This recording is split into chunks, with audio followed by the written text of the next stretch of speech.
Hello and welcome to the Flourishing Introvert Talks with me, Jo Rawbone. This is the podcast that celebrates the natural gifts of introverts so that we can flourish in all situations. Episode 338, The Reliability Trap. Hang on, I hear you cry. You're always banging on about the power of reliability, and now you're talking about it being a trap. Why, yes, I am, so allow me to explain. One of the qualities we introverts are typically renowned for is our reliability. We keep our heads down, do great work with little fuss, and all without expecting a big fanfare. In fact, most of us are somewhat allergic to a fanfare. I remember so clearly wincing when I hear the trumpeters ever so slightly off at grand state occasions. And the fanfares some colleagues and even some friends produce have me wince in the same way. It's not that they don't intend well. I know that they do. It's simply that my psyche doesn't appreciate the praise in the way most people think I ought to. And most importantly, that's typically not why we do the great work.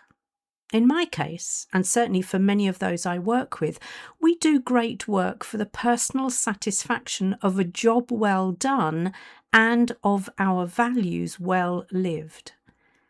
I notice that I use the term great work quite often on my podcast and in my articles, and I think my inspiration comes from two sources who look at great work through different lenses.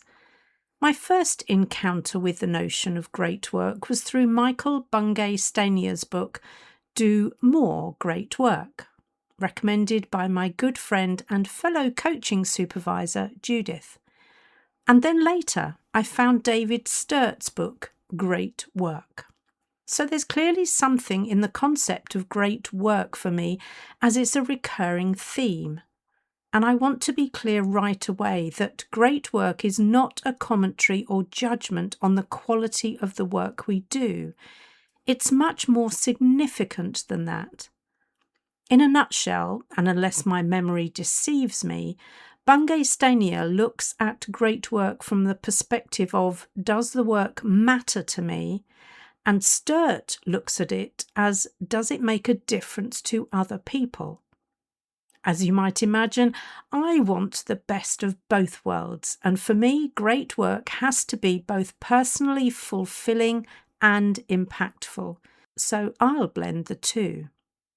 And from those definitions, it's clear that great work does not necessarily mean something grandiose, high profile, or needing a position of seniority. It's whatever I define as personally fulfilling and positively impactful. So what does this have to do with reliability, you might be thinking? Good question, and it leads into why I think reliability can be a trap. But before I get there, I want to give a bit of context around reliability. For me, being reliable is being my word, a phrase I picked up when I was doing the Landmark Forum back in the very early 1990s, I think, and the phrase has stayed with me ever since. If I say I'll do something, I do it, to the standard and completeness that is expected. I stick to the deadlines wherever possible, and I make sure that I let people know if meeting the deadline looks doubtful at any time. You might remember during episode 331, Why Trust is So Difficult, I talked about how reliability is a key component of trust. Charles Feltman says when deciding who to trust, we consider their reliability, their sincerity, their competence, and their care. Yep, all of those matter to me. And David Maister talks about trust as a function of credibility, reliability, intimacy, our ability to build relationships, all divided by self-orientation. So, whichever thought leader you choose to believe, trust certainly requires reliability, so there's no getting away from that. So now we have the necessary pieces to look at why reliability may be a trap. If I have a reputation for being dependable because I always do what others want and need, I'm potentially sacrificing my ability to do the great work that both matters to me and that has impact. I'm doing work that predominantly matters to others. I may indeed be helping them do their own great work, but at the expense of my own.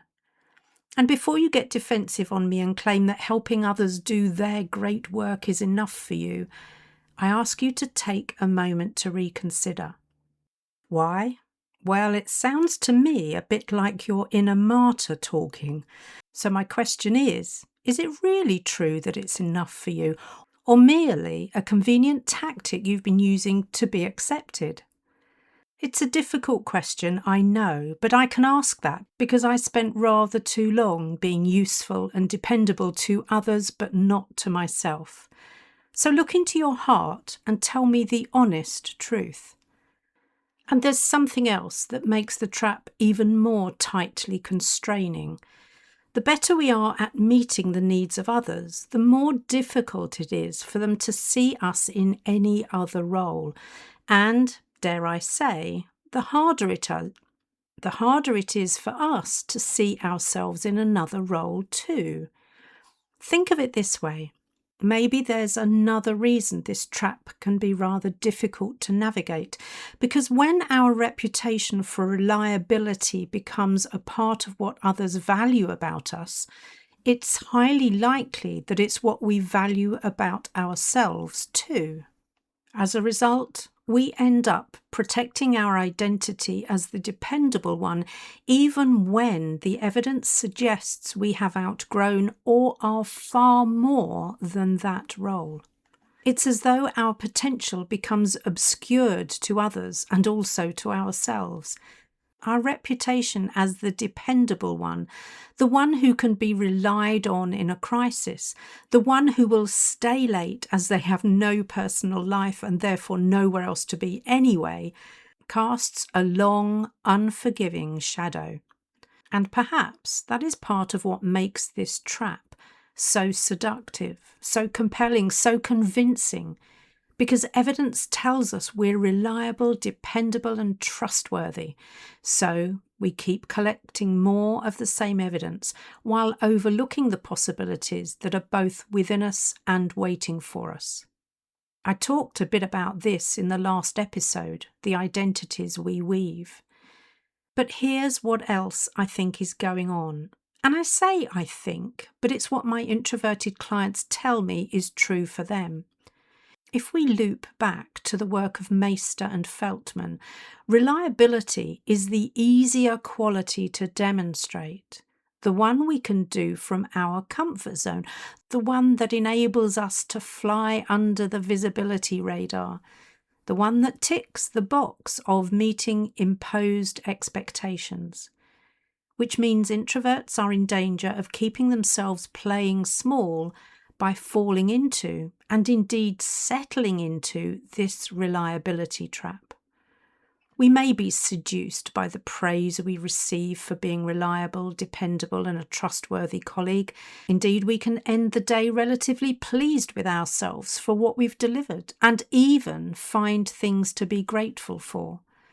So on the surface, we may feel like we're doing a lot that's good, and yet none of it, or very little of it anyway, is furthering our own cause. It's not our great work. At best, it's feathering someone else's nest, and at worst, it's sidelining or minimising our own aspirations. So, I feel the need to rattle a few bars of a cage at this point. I hope I rattle them hard enough so they're shaken free from their anchor points, because when that happens, there is enough room to squeeze out, even if the cage door remains locked. You see, I'm all for reliability, and not in any way advocating for you to become suddenly unreliable, especially if you've made commitments.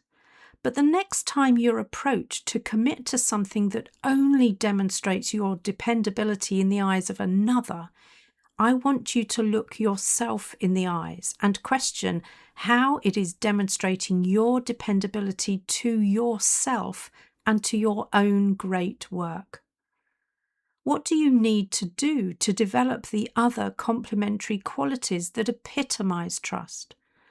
And if your bars are resisting being shaken loose, start by initially looking for balance. And once you've made progress there, you can shift the emphasis in favour of your own great work. No one else will shake those bars loose for you. Others, including me, can be your ally and advocate, providing encouragement, but the bars respond only to your efforts. Heave ho! If you enjoyed this episode as much as I did, then please subscribe, rate us and leave a comment, because we know that helps other people find the podcast. And if other people find us, other introverts can flourish. You are listening to an Intentional Media Production podcast.